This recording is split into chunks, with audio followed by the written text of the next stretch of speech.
Hello and welcome to Netflix vs. Cinema, the podcast that goes to the cinema every week, watches a couple of things, stays at home, watches a couple of things on various streaming platforms, rates them all out of 5, puts them up against each other, and sees where our money was better spent this week. My name is Tosin, I am the host, and I am based up in the middle of the United Kingdom in a place called Bromsgrove, just outside Birmingham. Joining me as always on the Isle of Wight is Sharon Bollen. Hello. Shaun Harris. Hi there. Yeah, my two pals that I met in a film quiz in the Cineworld on the Isle of Wight, all of, oh my God. Say it, don't say it, whatever it is. A long time ago. Like 12 years ago. 12 years ago. 12 years ago. And going back even further, there's a London correspondent who I met all the way in the, I guess, pews, you would call it, of the lecture theatre. The pews of the lecture theatre 1 in the Chemical Engineering Building at Imperial College London, all the way back in 2000. It's Holly Neslin, a London correspondent. Yes, fresh off your meal with the Italian chef last week with his Tuscany truffles. Yeah, but no truffles. It was very. Oh no, actually, that's not quite true. I knew it. We had truffle fries anyway. It was very nice. Yes, I'm sure it is because not a grand fancy meal. Then we did talk about a truffle tasting menu that my friend had been to, where literally everything, including the dessert, had truffle in it. The dessert did not sound good. Okay, all right. For those of you wondering, this is what almost every conversation with Holly devolves into. So that's it. It's like, yeah, we went to watch Mickey 17 and we ended up eating truffles, but we did not. Okay, cool. And give her a margarita. Okay, cool. Holly, I'm not sure which microphone you're using, but it sounds like it's a bit far away from you. I'll let you figure that out. It's in the wrong direction. How's that? Okay, cool. Yeah, that's better. That's better. Oh, welcome to the guy who you've spent too much time recording stuff and filming stuff when all of a sudden you're looking at something and going, no, that doesn't sound quite right. That doesn't sound quite right. The orientation of your microphone is wrong. And it's, one of the few things I get anal about. Anyway, let's fire off with what we have been watching in the cinema this week, or what we have to bring to the table this week. Shaun, kick off. What did you see in the cinema this week? Okay, well, I went up to London this weekend. Oh, yeah. Spurs Bournemouth game, which was on the Sunday. So I went up and met up with a couple of my nephews, well, 3 of them, on Saturday. And I got up to London. I went up on the train. I got there about, I guess, 11:45. So I went to see Mickey 17 in IMAX. Oh, yeah. Theatre there. And then I met up with them later and we did some things in the evening and then, watched the game in the afternoon and then I came back. So Mickey 17 at the cinema and Marching Powder at the cinema. And I watched yesterday, I went with the lovely Sharon to see Opus. Oh, was that a preview screening? That was a preview screening, yeah. Okay, cool. And on streaming, I happened to watch like with the Amazon thing, and it says films leaving soon, and there were a load on which I watched from 1970s films. So I've rewatched. Like there was a film called, well, when I saw it first, it was called The Bounty Hunters, and then they called it Indio Black. The real name's Indio Black, but at this time it was Adios Sabata, but it was the same movie. So I hadn't seen it since. I feel like that happened a lot in the 70s, where a film would just sort of go around and change title depending on what country you were watching it in. And it was pretty chaotic, and Oh, has Shaun just frozen for everybody else? Yeah. It was that chaotic. He's okay, cool. It was that chaotic for Shaun. It caused Shaun to freeze. All right, cool. Let's go. Holly, what did you see in cinemas? I have seen The Last Showgirl. And, Mickey 17. Mickey 17. All right. And Sharon, cinema. I have seen Opus. That was my sole cinema visit this week. Okay, sole cinema visit was Opus. All right, go, Shaun. I think you're back with us. You paused for a second. Yeah, it said just come up a little sign. Your internet is unstable. So. Oh yeah, that will do it. That will do it. Okay, cool. So Sean, you mentioned a whole bunch of stuff that you rewatched, and as per the rules of this show, because we're putting up films in the cinema up against things that are at home, and we knew that, or when we were setting up this podcast, we knew that, look, you could just sit at home and you could just sort of watch your favorite thing over and over and over again and be like, yeah, 5 stars, 5 stars, 5 stars. And therefore this week, Netflix would win. We say that it cannot be something you've already watched. You have to bring something new that you've seen at home. It might be old, but it might be new to you. But it's something what was it called? Adios Zapata, the March. Adios Zapata, yeah. Okay. Oh, Sean's frozen again. Oh, unstable connection. Okay. It doesn't like Adios Zapata, does it? Every time we say that, it's like saying Candyman 5 times in the mirror. Yeah. Every time we say that, it just goes. Oh, okay, cool. So Adios. With that, Sharon, what did you see at home? Following our conversation last week about Pamela Anderson and Yes. The Last Showgirl, I watched the Netflix documentary about her that was released in 2023.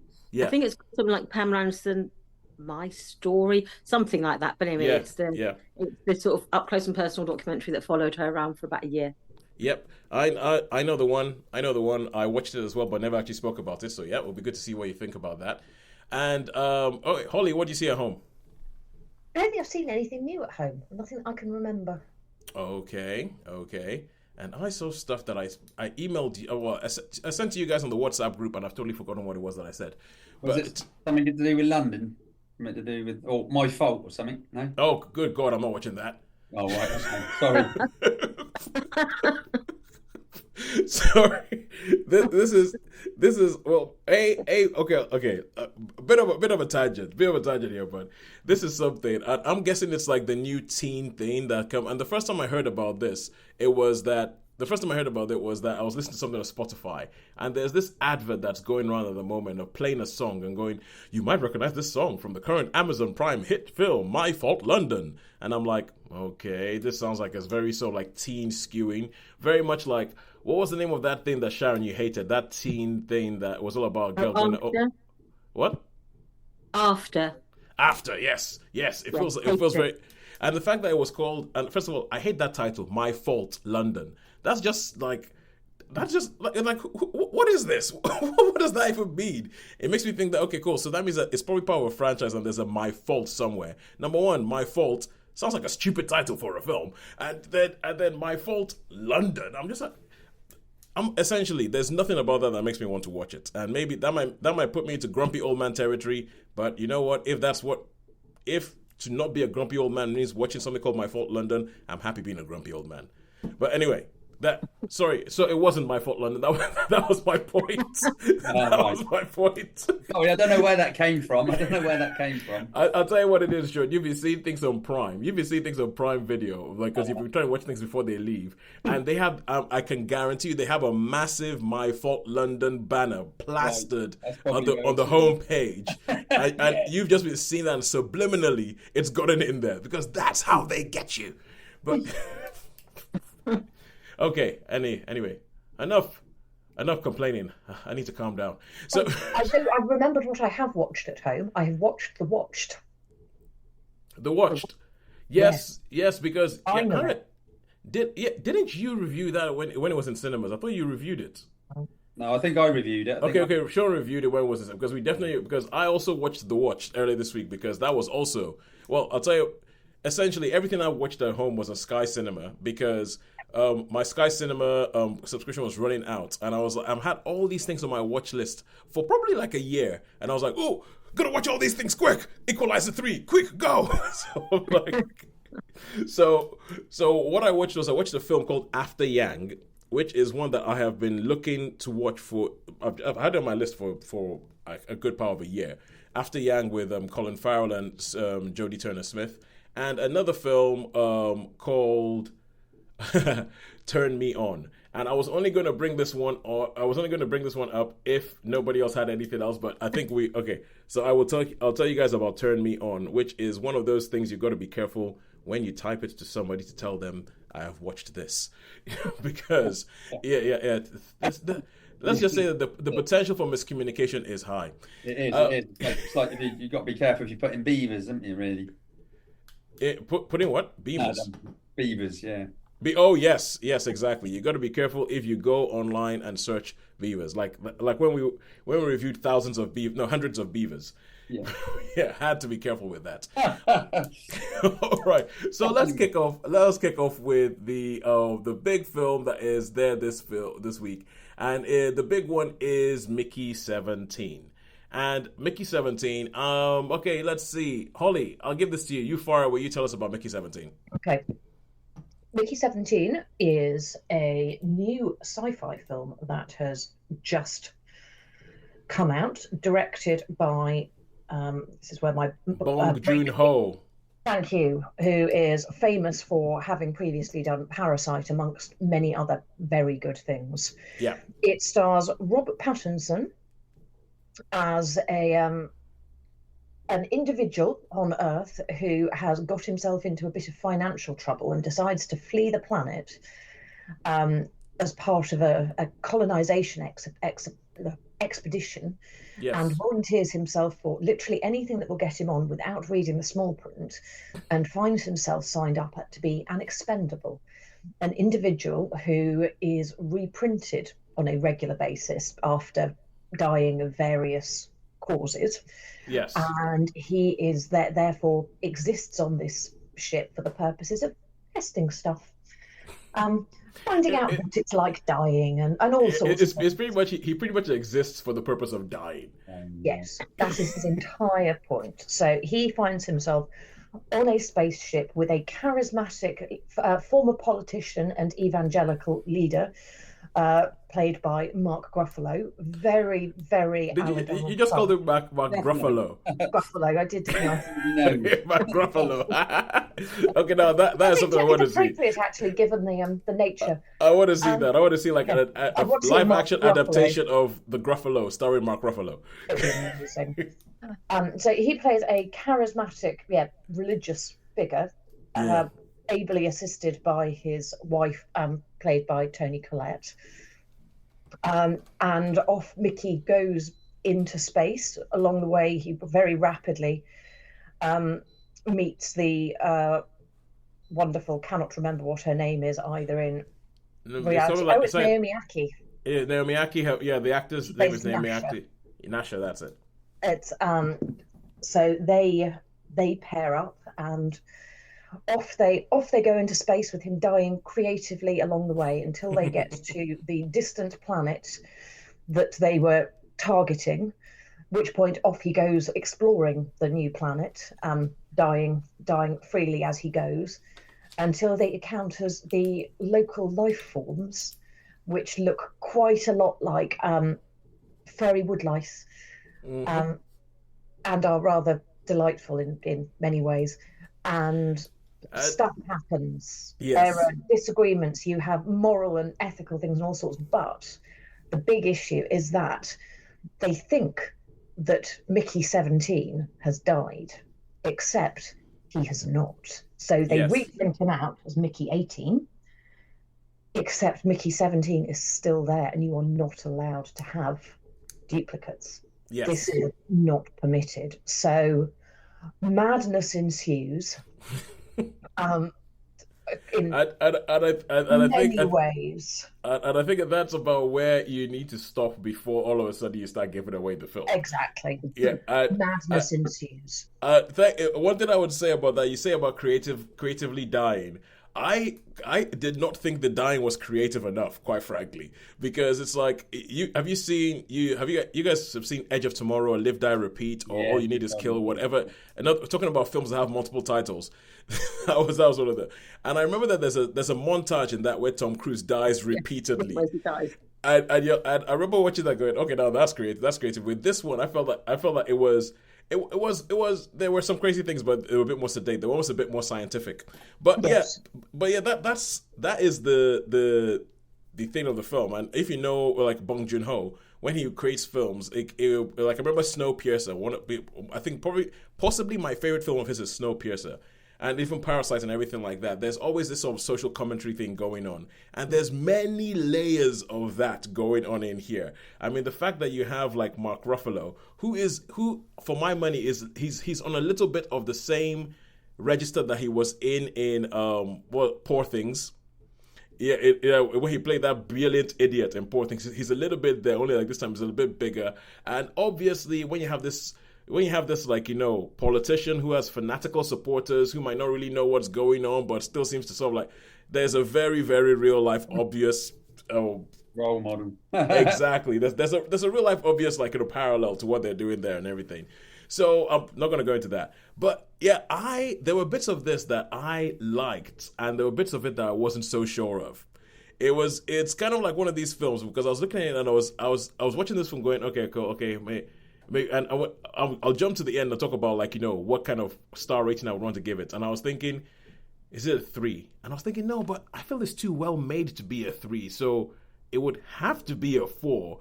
But giving it a 4 would indicate that I enjoyed it more than I actually did. So it's kind of like one of those, like, on the borderline between a 3 and a 4, because it's a well-made film. You know, it's a well-made film, but there was a bit in the runtime of the film where I was thinking, okay, what is going on? Where are we going? What story are we telling? What is the point? I don't quite know. But then, Shaun, what did you think? Yeah, I much agree with you on that. It had bits you know, it's really strange, because that's exactly what I thought as I come out, and it didn't really have a big impact on me, even though it was IMAX. Yeah. And it was a Cineworld one, but it didn't really. I have to be honest. I have to be honest with you. Like, I feel it's a weird choice for the IMAX. I think this one was a weird choice for an IMAX screen. It didn't really make any. I didn't see anything spectacular with it. Not like Gravity or something like that. But, So it's just like a normal film, really. But yeah, I was exactly the same with you. It had moments, and there were other moments, and I was thinking, but I have to say, I don't know, I really rate Pattinson as an actor. I really like his performance. Really rate him as an actor. I really like his performance in this. Yeah. I mean, there's 2 different characters. Yeah. A bit like Legend, you know what I mean? But yeah, you could, and they, you know, and I have to say that the effects work to get to Robert Pattinson's on screen was brilliant. Yeah. It was absolutely like, after a while you forget that it's the same. Like, you know, sometimes you can see, they've used this trick to make this happen and everything. To make sure. But this, you just forget. It was just like 2 Robert Pattinsons on screen. Yeah, big deal. And you just accepted it. And afterwards, you're like, hang on a second, how did they do that? But yeah. That was, if I was going to go on the higher side of the ratings, it would be for his performance, I think. Yeah. More than the actual film itself. I totally agree. I didn't mind the film on the whole, but it is, whether it's a 3 or 4, I felt exactly the same way. Yeah, for me, on the whole, I think it's got to have to be a high 3. Yeah, I think I'm same as you, low 4. Low 4, yeah. Same difference. But same Holly, what about you? What did you think? I'm the same. I'd go low 4. I thought it was a good film. I thought it was very well done. The cinematography was great. I was particularly taken with the aliens. Yes, I like the way they did the aliens. As was pointed out. It was pointed out. Where are the aliens? Did Mickey 17 annoy you sometimes?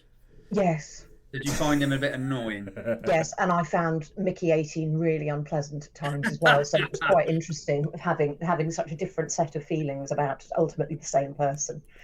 But I thought it was a solid film. It was a good watch. Yeah. It's not going to change the world. It doesn't need to change the world. Yeah, but I mean, there are these little grace notes I like. Like, for instance, the fact that he gets printed out each time, and they literally call it the human printer. That's that. Like, they literally call it the human printer, and the fact it gets printed out each time, and the fact that they've taken the word printer to, like, the end, like the fact that it actually acts like a printer. Like, there's people where it's going and then it sort of like goes back in like there's a paper jam, and then and there were things like that I really liked. There were bits with obviously with me, I am always banging, like, you know, a colonialism drum and talking about that and everything. And the fact that they're literally going to colonize a planet, and then you have like these aliens who are already there before they get there. That bit of the film, I was kind of like, yep. I get you. I get what you're trying to say here. I was with that. But what about the dream sequence? What about the dream sequence? Did you think the dream sequence was real? Do you know the bit I'm talking about? I don't really. There's a dream sequence. Holly knows. Yeah. Yeah. I don't even think I noticed the dream sequence. Towards it was the end. Towards the end. Oh, yes. That bit. I mean, I feel like that bit kind of that bit, I feel like they were kind of messing with people like me, because I was sat down there going, okay, well, I reckon that's what's going on. I reckon that's what's going on. I reckon that's what. And when that happened, I was like, yeah, you see, that's what's going on. And then I knew it. I did the same, and then went, oh. And then I was like, it is. Oh, okay, I guess that's not what you're doing. But, I was exactly the same. Yes, yeah. So that bit, essentially, the dream sequence, when it comes about, I'm like, it would make sense that it would not be a dream sequence. And even when they revealed it to be a dream sequence, I was flummoxed for a second, going, "What is that? Oh, I guess that's what happened." And then but anyway, so Holly, I don't think you said how many stars. Ruffalo and Toni Collette were excellent as well. Yes. They were beautiful caricatures. Yes, they were. And I think, when you watch the film, you will have your own points of view as to who they are aping in real life. Yes. But so, how many stars did you give it, Holly? 4. All right, cool. So we have 2 4s and a 3. Two low. Well, it sounds like one middle of the road 4, 1 low 4, and 1 high 3. But Holly, do you understand what Shaun and I are saying, or what do you think about what we're saying about some bits were not so. Yeah, well, I think that's fair. There were bits of it that I thought were really, really good. There were bits I was more ambivalent towards, and that was fine. Yep. It did what it was meant to do, and it did what it was meant to do well. Well, yeah, I mean, it's. I think with a director like him, it's kind of like I'll tell you what. I felt a little bit like this with Anora, where I was kind of like, I don't like that. I don't know about that. I don't know. But you know what? I'm pretty sure that this is exactly what the director meant to do. Yeah. That it wasn't like it was compromised in any way, what shape or form. I feel like this is exactly what they meant to do. So whether I like it or not is not really the point. So yeah. All right. Okay. Cool. And now we are gonna go over from cinema to streaming and friends, and we're going to talk about Pamela Anderson. The full title of the documentary, which I shall find as you start speaking, Sharon. So tell us about this that you watched. Yes, this is a 2023 documentary, almost like a fly on the wall, where Pamela Anderson basically talks about her life from when she was sort of growing up, to sort of different incidents, things that happened to her in her childhood, and so when she found fame via the means of being a Playboy model, to then becoming a featured Playboy star. I don't know what the names of them. Centerfold. I mean, don't ask me how I know that. Just don't think about it to think. And then that transition into television, where she was Baywatch, and then how her private life then became more the focus of people's attention than her work. Yeah. And how she was, after sort of a number of years, almost like in the wilderness, almost, where she sort of disappeared, how she's sort of emerging, trying to find her own feet, her own place, and moving beyond that sort of stereotype, that picture everyone has of her. Yeah. And this is a documentary that's played out using her own photographs and her own home videos. And the one thing she reveals in the documentary is that her, when she was married to Tommy Lee, and at other times, she's almost like a compulsive recorder of things. She always has had a video recorder, always has a camera. They're recording constantly. Everywhere she's been, everyone she's been with, they record, they make videos, and they sort of store these videos, and they have them for years. And she's a diarist. She's kept a diary since her teenage years, and she shared all her diaries. She's kept all the letters that people have sent her. So she's someone who was like, she's created her own sort of archive almost, where she's got her whole life is recorded in some means or another.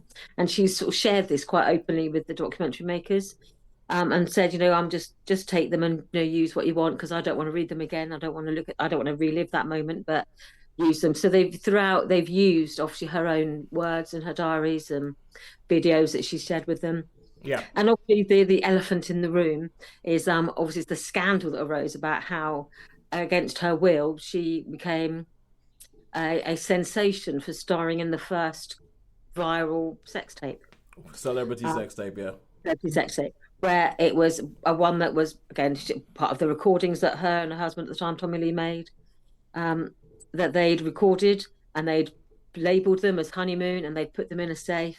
And whilst they were having some building work done, basically that whole safe was stolen. Yeah. And they can't identify exactly when it was, because in all the chaos, no one thought to look there, because it housed some of her personal documents and some videos, all sorts of strange things. They just put it in this cupboard, this sort of safe lock-up thing, and then it disappeared. And then they only knew that it was gone when it emerged that someone was trying to sell it. Yeah. And maintains throughout that she didn't consent to that. It was stolen from her. She had no part of it. Even because a big part of it is when that was released, people were like, they were doing it for the publicity. Like, they're doing it for the publicity. They're doing it for, like, they've been paid to release their own sex tape and everything. Yeah. And even though they were offered millions of dollars for it, they declined every offer that they've ever made. So neither of them have made a penny from it. And then what I found more interesting is obviously there's an element of reflection, because she's a woman in her 50s now, and she's looking back at the choices she's made, those choices and where that has led her. But she's also sort of finding her own identity outside of how she looks, almost like trying to discard in some ways those preconceptions about what people expect her to be like because of what she's looked like in the past. So she has consciously decided not to be made up as when she goes out, and to wear more sort of, liberating clothes, as in not liberating as in exposing her body, but clothes that are comfortable. So that for her is the liberation. It's not about modesty or about liberation. It's about what she feels comfortable in. It's not about going out there looking how people want her to look. It's like being comfortable in her own skin. Yeah. And often when a lot of colour, like white and pale colours that are really exposing as well. So that was interesting. And this was filmed obviously 2 years before The Last Showgirl. Yes. And you can almost see that as a transition from being the Baywatch, figure, of this sort of almost like doll figure. Yeah. How she was offered a role of Roxy to play in Chicago. Broadway. On Broadway. And that you could almost see was almost like a direct pathway from playing that role to playing, this film role in The Last Showgirl. Shelley in The Last Showgirl, yeah. How she learned how to dance, how she sort of put herself out there singing and dancing and having the discipline to do a Broadway show sort of day in, day out for months. So I found it quite fascinating, really. Made me feel really it made me see her in a different way. I think obviously it was as intended. Kind of much more sympathetic than I was expecting. You can see the devastation that having something so private for someone who's has sort of shared her body, but that was her choice when she was photographed, and how the different roles she's made. She never felt like she objectified, because in some ways she sort of her mum sort of was with her a lot of these times, and she shared all her decisions. But how for women there's always the price to pay. There's always a price for some choices, and the fact that there are two people in those videos, and the person who's paid the price for those videos is Pamela her. Yeah, and Tommy Lee is just seen as like, oh, what a dude, stud. Yeah, it's just for him. It's just like, hey, it's just whatever. But for her, you can see that sort of objectification is utterly devastating. Yeah, and that it's taken a long journey to sort of reclaim herself and her own image. Yeah, I think it's quite, because she made this in response to the TV show Pam and Tommy, which was released, and which features the release of Pam and Tommy is part of this documentary. You see her reaction when it goes out live for the first time, which is having a chat with one of her sons who's watching the show and telling her how she and Tommy Lee are portrayed in it, and I quite like the through line between Pam and Tommy to this being made, and as you say, to The Last Showgirl. Because when I first heard about The Last Showgirl, I was like, somebody watched this documentary and thought, yes. and I don't know for sure that Gia Coppola, who directed The Last Showgirl, watched this documentary, but I'm almost certain she did. I was certain that she watched this documentary and she thought she thought that's our Shelley. That's who we're casting in that film as Shelley. Yeah. So how many stars would you give Pamela Anderson? A Love Story. That's what it's called. It's called Pamela, A Love Story. Yeah, learning to love herself again. Yeah. I would say I would give it a definite 4, I think. I think the only thing I would sort of hesitate is you don't because something that looks so open and honest makes you think, is it really? Or are you just telling me? Are you just am I just being sold a pup and I bought it? But I feel it felt genuine to me and it felt honest and it felt real. So I'd certainly give it a definite 4. And so I just hesitate 5 because of my own cynicism.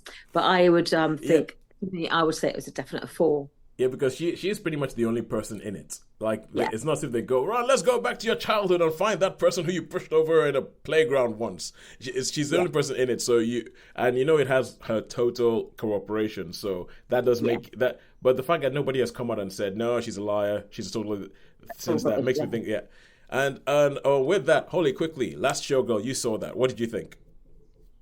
Really liked it. I thought it was an absolutely beautiful film. Made me cry. I thought it was very, very well put together. Really, really well done. Pamela Anderson was superb. Jamie Lee Curtis was superb, and I was very struck at points in it how much. Why is my mind going blank as to her name? Karen and Shipka? No. Brenda she Song? was also excellent. Also excellent in it. No, who plays the daughter? Oh, Billy Lord, Carrie Fisher's daughter. Lord, yes, I was really struck at times by how much Billy Lord looked like her mother. Yeah. Particularly towards the end, it was really, really uncanny. Though it shouldn't be a surprise, given she's her mother. But I thought she was very. I thought the cast were all superb. So yeah. I'm liking the career that Billy Lord is building for herself. Some really sort of cookie offbeat roles. All right, cool, good stuff. I also went to The Last Showgirl. I agree. Right. Now let's go on back to cinema. We're going to talk Marching Powder. Marching Powder, geezer. so Marching Powder, this is the new Danny Dyer film, which I expect stupid things from. Sean, tell us about. Okay, so this Danny Dyer film, basically it's the Danny Dyer film, so you can imagine this, Cockney, South London. Anyway, but the film starts off with a really good animated sequence of what it was like when he was a kid at school and he gets bullied. That's his character as opposed to... That's his character, his character grows up. But the animated sequence was really, really good and made me laugh. And then these are like 40 odd year old. He's with a bunch of football hooligans, but not like Man United or anything. These are like really low divisions. You never know what their team is they support, but they go like, we're going up to Tranmere. Let's get all tooled up to Tranmere. And then another week they're going to Yeovil. Which so lots of Spanish. Anyway, so basically they go away to this tram on a football thing and he gets caught by the police and he gets up before the beak and they basically say to him, that you've got 6 weeks to change your life. Got a really nice probation officer. You've got 6 weeks to change your life around. You know what I mean? And he's got a really, really loving wife that just absolutely loves him to bits, for some strange reason, even though all he does is he doesn't abuse her, but he sort of abuses himself and in the same way neglects her, and he's got a son. So it's a bit of a social drama there. So he tries really, really hard to go on the straight and narrow, but his father-in-law, who's a bit of I forget what his name is. It might be Dean someone, but I know he's in all them films. Like you get the stock characters in the movie. Yeah. Anyway, he plays the father-in-law, and he goes, I need you to look after they've got a son, his wife's stepbrother, who sort of is a bit crazy, and he goes, I want you to look after her, because he's basically been funding him. He's got a business and he's been, he gives him free rent and everything like that. So, and of course the dude's a bit of a nutter, and it's just this story of him trying to sort of balance between being friends with his mates, looking after this guy, and making sure that he turns up to meetings, which he doesn't. You know what I mean? He's supposed to turn up to the probation meetings. Yeah. And his wife is sort of she used to enjoy art when she was younger, so she goes to an art college, and obviously the art teacher's a bit, so. But anyway, basically the film is just the story of him trying to go straight, loads and loads of swearing, the total, every other word is C word. What? In a Danny Dyer film? No. Danny Dyer movie, and even the women are saying, you soppy old boop boop, and you know what I mean? Yeah. So that's basically what it is. Typical Danny Dyer, football hooligan. Yeah, because goes drunk, sits with his mates, and because because there was a bit because he was in a film called The Football Factory. Yeah, I love the film. Years ago. And when I first saw the poster for this, because it says like, from the makers of The Football Factory and everything like that, I was wondering whether it was just like catching up with that character from The Football Factory years later, like 20 years later when he's grown up and all of a sudden it's getting a bit old that you're still doing this. No. This is a different character, totally different character. Okay. Type of thing. But I suppose based to a certain degree, but no, it's not him. This is a totally different character. So my thoughts on this film. I was absolutely, the first half hour, I was in absolute hysterics. Really, it was really, really funny. I mean, it wouldn't be every cup of tea. I don't think Sharon would enjoy it. I'm not sure about No, I can feel my sort of, in my winsometer going into the red just listening. Yeah, I could totally imagine that. But for me, I guess, I'm slightly older than that, but I could sort of relate to what it's like when you're with a bunch of blokes like that, because I've been with a bunch of blokes like that, and they egg each other on, and you got joshing and joking, and Yeah, we noticed that you didn't tell us the full story of what happened when you went to see Bournemouth away at Spurs, but at the weekend. 4 o'clock in the morning, we was in a club in Pentonville. So I'll send you the video of it. Anyway, because I took a little thing of us. So I know what the sort of thing. So yeah, the first half hour was hilarious. Really enjoyed it, and then it got a bit samey, if you like, a bit carrying on with the sort of tended to slow down a little bit and become a bit more Romeo Juliet-y sort of stuff. With that star-crossed lovers and all that sort of stuff. So, but yeah, so this was a film of two halves really. First half hilarious, rolling about in my seat. I think. So there's only a couple of other people in there, and they must have thought, that guy's laughing to himself. that guy's got his marching powder. Yeah, he's got my marching powder. So basically that was it. I really enjoyed it, so I'm going to give this one a solid 3. A solid 3. And it's one of those films, and we say them every now and then that it was only ever going to be a 3. Yeah, it was only ever going to be a 3. If everything was done perfectly, this film was only ever going to be a 3. And it has achieved what it set out to achieve. It has achieved what it set out to be. I mean, I have to admit, Danny Dyer, I love him he seems to be somebody who has fully accepted who he is. This is who I am. And I know he showed a different side in Rivals. I'm not sure if anybody watched Rivals in the Jilly Cooper thing on Disney Plus. I'm not sure everybody watched the whole way through. And he is different in that. Like he's done like you're watching Rivals and you're thinking, hang on a second, he can actually act. He's not just being Danny Dyer the whole time. But at the same time, he has also accepted, this is who I am. This is where my fortune is going to be made. I'm Danny Dyer. But all right, cool. Now let's go back to streaming and stuff, and I'm going to talk about After Yang. And this is a film that was released a couple of years ago. I can't remember exactly when, but I think it was actually during the pandemic. I think that's when it came out, during the pandemic. And it stars Colin Farrell and Jodie Turner-Smith. And there's some things in this film that I feel, if it had been released wider and all the time, there's some things that in this film that we would still be talking about. Number one, the title sequence. This film has got a title sequence like no other I have seen in film history. It might be some TV shows, but not in films. And the title sequence is essentially, because it's set in this futuristic world, where it might be a world, you don't really know what country you're in or anything like that. You have Colin Farrell and you have Jodie Turner-Smith, and they are a couple, and they have adopted a young Chinese girl. So they adopted a Chinese girl, but in this world, you can also buy, it seems like adopting Chinese children is a big thing, but you can buy what they call them the synthetic humans, essentially.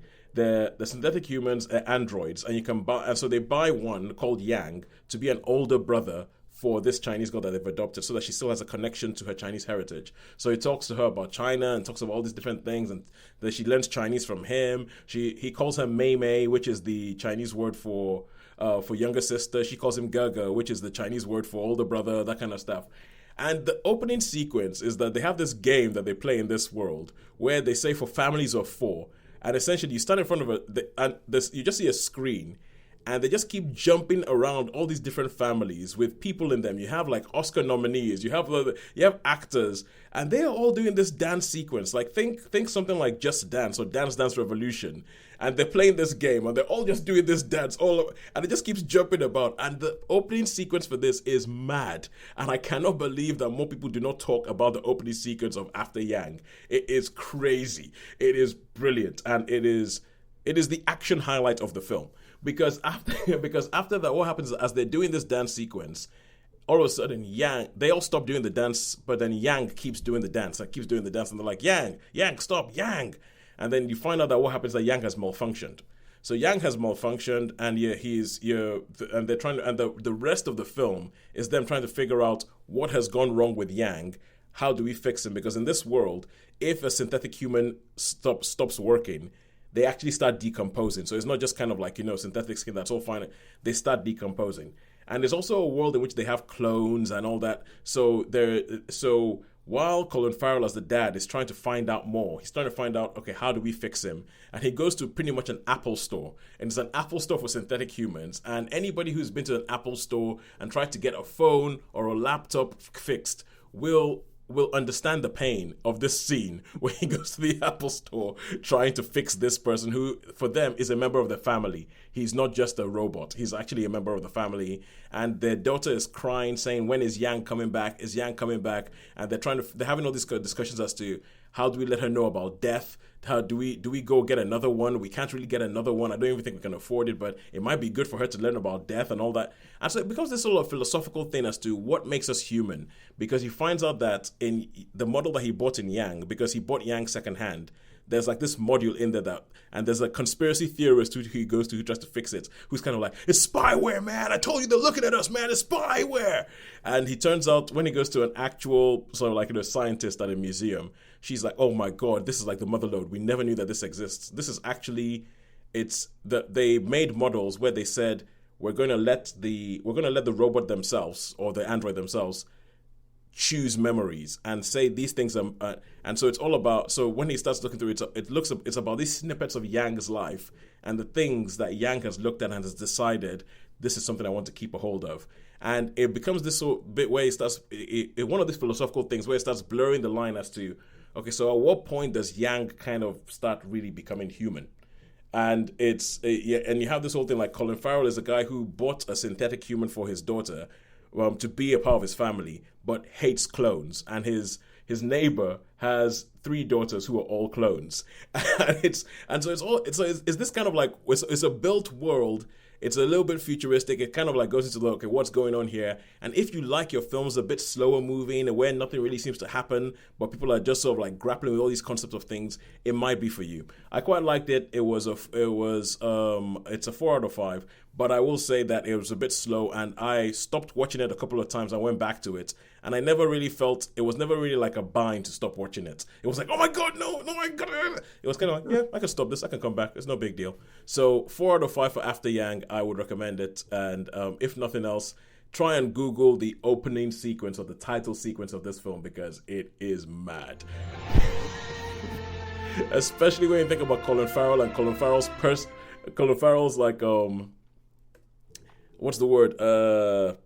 He's his public persona, and they think that he's the one doing this sort of like dance sequence. It's bad. All right, cool. And now we go back to cinemas, and we're going to talk about Opus. So Sharon, tell us about Opus, the previous screening you did, and I will talk about one of these days next week. One of them days next week. Yeah. Okay, Opus. We saw it on a preview screening, as you've just said. It is about an eccentric musician who has been in semi-seclusion for a number of years, and he has announced that he's going to do his magnificent comeback album that he has known as the debutante. He has got other personas. He's flamboyant, he's extravagant, he's regarded as being a musical genius, but he's sort of been out of sight for a number of years. And to launch this brand new album, he has invited certain people to come to his retreat to be introduced to the music, like one track at a time, where there's like a set piece where the music, and then it's sort of this drip fade of this new album. And these sort of 6 different people go there. We see them at the beginning. One of them is our main protagonist, is a young journalist. She's 27. She's been sort of struggling to get out of the rut that she's been in the magazine. She's got the ideas, she's got the talent, but she just can't get past that pitch stage where she's actually allowed to write articles. And for some reason, not to no one at all, she has been invited to this launch, as well as her editor. Her editor is one of those sort of big, sort of quite flashy men who, when he hears a good pitch, he goes, "Excellent, I'll write that. You take the notes, you give me your research, and then I'll write it and I'll present it." And she goes, "Well, could I write it?" No. You know, you do your job and I'll do my job, and my job is to do this. And so she's always kept in her rut. And then alongside that, there is a television presenter, there's an influencer, there's a paparazza who's sort of well known in the business as like the most well-known female photographer of celebrities. And then there's someone who used to be a bit of a rival back in the day. So these 6 people then arrive at this compound, and as they get there, it's an enclosed community, and when they arrive, they're asked to sort of hand over their phones so that nothing can be sort of leaked before the release of this album. Yeah. And they look around them, and it's floated. So it's not just a compound where he lives, like his own estate. It's in the middle of like a sort of deserty area in America. I'm not quite sure where. And everyone around them is full of people. It's like an artistic community where everyone wears blue, and they wear necklaces with pearls on them, strategically placed. Yeah. And then they have this sort of lavish banquet where he sort of presents himself and says, you know, you are here to witness the birth of this work of my masterpiece. Yeah. So far, so weird. And as they get there, they find it's just weird that people they've been given their own. I'm thinking so far so Midsummer. Yes, and then and then they each assigned their own concierge who's going to be their escort, who's going to show them around and give them everything they need. But are they a concierge, or are they a bodyguard, or are they a prisoner, like a warden? A warder. Yeah. And then one of the guests disappears, one of the people who's invited, and then the person our protagonist, who has a proper journalist, starts to ask questions. And then as she begins to ask questions, she tries to find out what the deal is about this thing. Strange things start to happen. Yeah. So you've mentioned all this, but you haven't mentioned the cast. So we have Ayo. Our flamboyant debutante is John Malkovich. Yep. Ayo Debiri plays the journalist. And you have Murray Bartlett, who plays her boss. He's the flamboyant one, because anybody who knows Murray Bartlett or knows any of his works knows that the man can do flamboyant. So, and my favourite TV presenter, Juliette Lewis, who is like super, so always in everything. Yeah, Juliette Lewis. I really like it when Juliette Lewis shows up in something nowadays, because I mean she doesn't seem to show up in much, but she seems to be one of these people who has been in Hollywood since she was a kid, and now doesn't care. Exactly. She plays herself. I mean, she's a bit of an icon for me, because she plays in a band, doesn't she, and everything. Yeah, she does play in a band. Yeah. So I really like Juliette Lewis as a screen presence, and I mean, I like that she's on screen sparingly, at the same time as I wish she was on screen more often. So Shaun, what did you think? Okay, well, yeah, I mean, John Malkovich was being John Malkovich, really hammering it up. Loving like he does. He's got that whole. I mean, there's a dance sequence where they're all sat in chairs, which I quite enjoy. Actually, to be fair, the music was not Edith Piaf. Who was the magician they were talking about?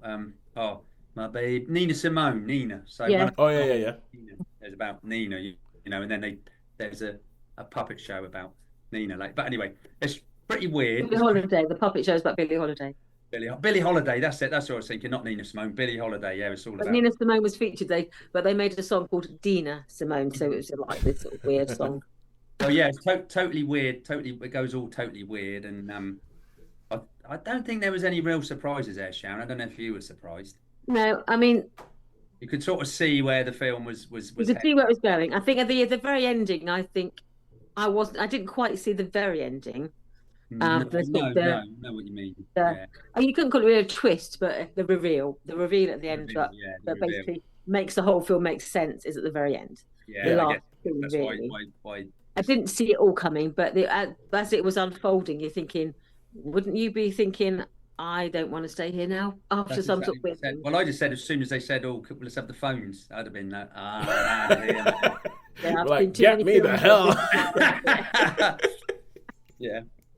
But yeah, so yeah, it's pretty weird. I was trying to work this one out. I think we both were, weren't we, Sharon? I was trying to work Yeah. this out with, I had Well, no. I wrote because I write down when I get home the films I've seen, and I give them a sort of initial rating when I get in, and then when I sort of think about it again, I think sometimes I revise my initial rating up, and sometimes I revise it down. And yesterday I sort of was torn between two ratings, but today I'm thinking I'm going to rate it down because the fact that I haven't thought about it, Mm. the fact that I watched it, and it's like even though I think it's probably thinks it's cleverer than it actually is. Yeah. So when I got the reveal, I was like, "Oh, that was interesting," and it's gone. It hasn't lingered in my mind. It hasn't made me think, "Well, that was quite a." Is that a sort of holding a mirror up to our society? None of that. So I think it probably thinks it's more clever than it is. So to me, it was entertaining. It was interesting. A couple of twists, a couple of turns, a couple of things. It's like going, okay, that's a bit different. There's some. I would say there's some grotesquerie in it. And some of the grotesque, I was a bit like, whoa, that's a bit different, but not that different that it's not. You can just sort of go, So I would give. So to me, it was a 3, and had some interesting ideas, but yeah, nothing new, and nothing. Um, that would probably make me remember it after a couple of weeks. All right, cool. Good stuff. Shaun? Okay, yeah. So I think this was a vessel for John Malkovich just to be totally over the top, and yeah, pretty much with Sharon. I didn't. To be fair, I didn't. But we spoke about when we come out. I was thinking, I'm not really sure I made of that. Not really. But you're right. I haven't thought about it all day up until probably about this moment when I said there. So yeah, I'm gonna totally agree with Sharon here, and this is going to be a 3 because I didn't dislike it. But No, there's not enough about it to hate. And I totally agree with Sharon that it was trying to be more. It wanted to be more than what it thought it was. It was trying to be too clever, I think, and maybe that was its fault. Well, By the way, I think it was Kentucky. I think it was somewhere in Kentucky from looking at the number plates of the car and stuff. And well, the thing with it is that I've seen the trailer for this film because I mean it has Ayo Debiri who. Apart from the fact that I get annoyed because everybody she has not even a Nigerian name, she has a Yoruba name. That's my tribe. That's her heritage. That's where her parents are from and everything like that. And everybody pronounces her name wrong. They keep calling her Ayo. It's Ayo. But yeah. So apart from that, I follow her career and I like to see what she's doing next because she does do weird, quirky stuff. But the trailer for this, I watched it and I was like, it looks like Midsommar. It looks like because it's from the same production company, A24, that kind of thing, and they do sort of like off kilter. I'm pretty sure that they did Us. No. Maybe that was okay. I'm getting confused between A24 and Blumhouse. But yeah, this is Blumhouse, isn't it? No, this is A24. Oh, this is A24. Yeah, this is Blumhouse A24. has something else out now, don't they? About to come out. I don't know. I know Death of a Unicorn is coming. That looks interesting. That's A24. Yes. Isn't that A24? Yeah. Death of a Unicorn is A24. That looks gonzo. That looks mad. But yeah, everything that you said about this film just makes me think, yeah, that was the film I was expecting based on the trailer. It's the film I was expecting based on the trailer. And I feel like it's one of those films I feel like the trailer tells you everything you need to know. Not that it gives away the whole film, but it tells you whether you will like this film or not. We know where you're going. I saw the first, I think, 10 seconds of the trailer. I was like, no, this is going to tell me too much. So I'm not going to watch it. So I literally started to watch the trailer and I thought, no. I want to go in like it was a secret screening almost. So I like to go in blind. Yeah. And then you tell me the story rather than go in there waiting for sort of these hits to happen or waiting for these moments or. Yeah. All I can say is that I've watched the trailer and like, I don't have a Scooby. I couldn't tell you anything. Yeah. All right, cool. So that is 3 stars for Opus. And now we go to the final thing we're going to talk about. This is on Sky Cinema again. And this wasn't actually on the Leaving Soon list. This was on the... I had my kid with me and I was like going, right, oh, no, can't watch that. Can't watch that. Can't watch that. Maybe I can watch that. It's only, I mean, it's called Turn Me On, but at the same time, it doesn't seem that good. And so anyway, it seems to be my week for post-apocalyptic things. So this is set in a post-apocalyptic world where something, well, actually, the first thing you see in this film is you see a guy in a room and he's watching a video. And this video is talking about, welcome to Our Friends. There's this group called Our Friends. And they say, put everything that you have that links to your old life in this box. We will incinerate it. Don't worry about your old life. You're going to start a new life now. Whoever hurt you, forget about that. And then take this pill. Take this pill, and this pill will wipe everything away, and it will give you a whole new place. And so this guy takes off his ring, takes off this picture of a woman, throws it up in a box, yells, and then takes a pill. And then... Eternal sunshine? So...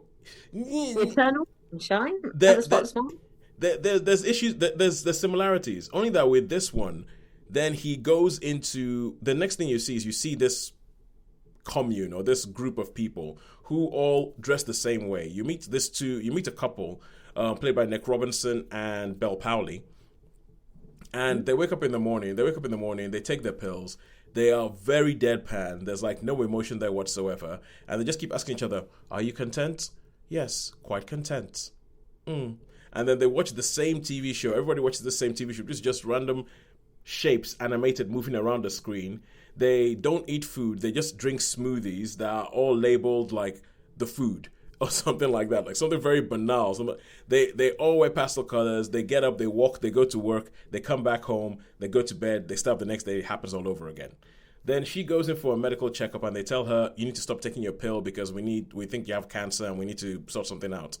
Then when she stops taking her pill for a day, she starts feeling and she starts going, hang on a second, what is this? What are these things? Because the pill sort of like, just kills everything. So it's a bit of like a 1984 thing, but it's voluntary because everybody who's in this community has accepted to go into the community for one reason or another because they wanted to kill off something. And when they go into the community, they get paired with people. Then one of them, one day, they say, you've been approved to have a child. And then they bring a child to their house.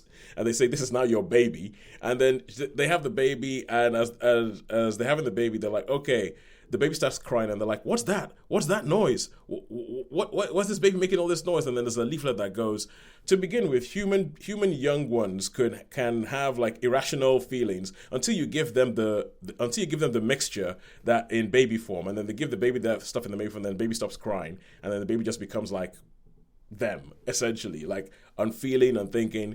But you have this one woman who has stopped taking the pill and started feeling stuff, and then decides she doesn't want to keep taking the pill. And so she tells her partner, who was just given to her, she tells her partner, I don't want to take the pill. I think you should stop taking the pill. And he's like, okay, cool. I thought you were content. I will stop taking the pill. He stops taking the pill. Then all of a sudden they start going, oh, hang on, what are these feelings? And then they're standing beside each other, brushing their teeth, and they're like, what is that? What's that down there? Why is it so swollen? I don't know. Oh, it feels good when you touch it. And the film goes on like this. And then and it just carries on. And it's one of these, it's kind of like, I feel like this is a film that had big ideas without a big budget. So everything is done on similar sets. Everything is done in what looks like an office block. And they keep talking about this apocalypse that's happened out there. And you can't go out and you can't leave this thing because there's this apocalypse that's happened out there. You never see the apocalypse, so you don't know whether it's true or not. You don't know whether this Our Friends thing is just a cult that's just trying to control people. You never really get to grips with that. But it's about these people who are rediscovering what it means to be human again. And then they have a group of friends, and she goes and hides all of their pills so that they can't, because they're supposed to take the pill every day. She goes and hides the pills, so they all start feeling, and what happens when they all start feeling together, and what goes on there, and what happens when you allow human emotion into a place where human emotion has been actively gotten rid of, and then all of a sudden human emotion starts coming back in, and you have these old people who are all in their 20s, 30s or something like that, but in essential, when it comes to emotionally, they're kids. And it's that kind of thing, and it's a film that, as I said, has big ideas, tries to go with it, and so it's almost like a chamber piece. I'll give it a 3 out of 5. There are some funny scenes. There are some scenes that I'm like, oh, okay, cool. That's that's a bit studenty filmy, if you get what I mean. But yeah, but would I recommend it? If anything I've said has made you think, yeah, let's go watch that, yeah, then I would recommend it. Otherwise, not really. I think it was okay, but nothing much to write home about. So that is it. 3 stars for Turn Me On. And all there's left to ask is, who do you think has won this week? Netflix or cinema, people? Netflix. What was that? Netflix. Okay, so Shaun says Netflix. I think Sharon said Netflix. Holly said tie. I think it's more of a tie. Sorry, I was going to go with tie. Okay, so 2 ties and a Netflix. 2 ties and Netflix. You know. Now that I've said this out loud, Netflix are probably going to make that film. 2 ties and a Netflix. Yes. All right. And the answer is Shaun is right. Shaun wins it this week. Netflix. Yeah, Netflix wins it, but not by much, because I mean it's 3.2 average on cinema, 3.6 average on Netflix. So all in all, I don't think there's anything that we saw this week that we hated. So it's like, yeah. So go watch stuff. Essentially, it's just go watch stuff. We can say go watch. Well, the truth is, Wheel of Time Series 3 is about to start, so... Wheel of Time Season 3. There's so much stuff I need to catch up on. Sorry, Shaun, you were going to say?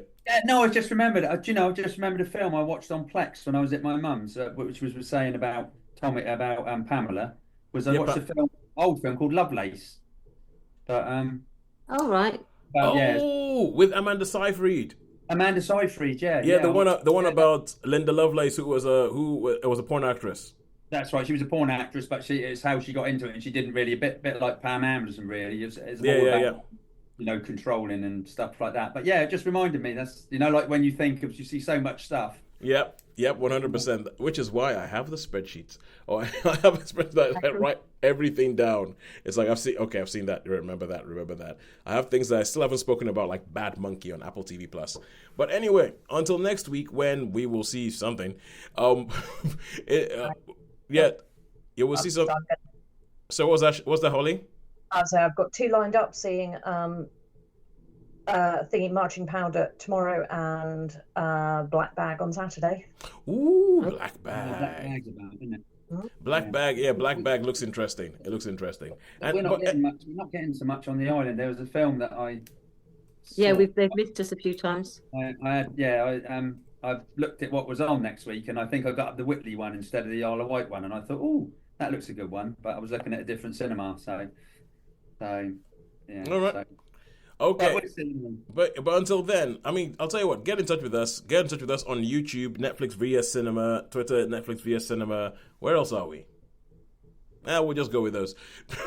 I think probably YouTube is probably the main place to get in touch with us and to let us know what you thought about these films. Let us know what you thought about it. If you thought that we were rubbish, if you want to come throw some abuse at us, usually seems to happen to Sharon. We don't know why.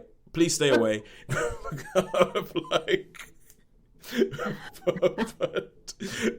but get in touch. We would love to hear from you and see what you thought about that. Until that time, it is a goodbye from me. It's a goodbye from me. Bye from me. Bye from me. Thank you ever so much for joining us.